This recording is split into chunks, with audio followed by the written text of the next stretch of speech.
आजपासून ठीक 100 वर्षानंतर म्हणजे सध्या 2024 सुरू आहे, 21 ते 24 मध्ये आपण या जगात नसणार आहोत. आपल्या घरात कोणीतरी अनोळखी येऊन राहणार आहेत. आपलं जे घर आहे ते बांधण्यासाठी आपण इतकी मेहनत केली होती, त्या घरात आपलं नाव सुद्धा येणार नाही. आज ज्या वस्तू आम्हाला आवडतात एक तर ते खराब होतील किंवा बाहेर टाकल्या जातील. जी गाडी घेताना तुम्ही एवढं खुश होता, ही गाडी एकतर कचऱ्यात पडलेली दिसणार किंवा ती नष्ट होणार.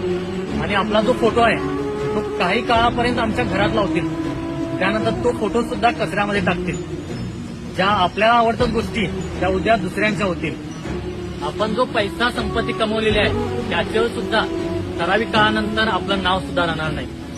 आपल्याला जी पूर्वजांची संपत्ती भेटले, शेती भेटले, त्यांचं आपल्याला नाव सुद्धा माहित नाही. कधीतरी वेळ मिळाला तर विचार करा, कुणाला कुणाला आपल्या आजोबांच्या बाबांचं नाव माहित आहे. येणाऱ्या ज्या पिढ्या आहेत ते आपले नाव सुद्धा विसरतील. त्यासाठी गर्व कशाचा करू नका.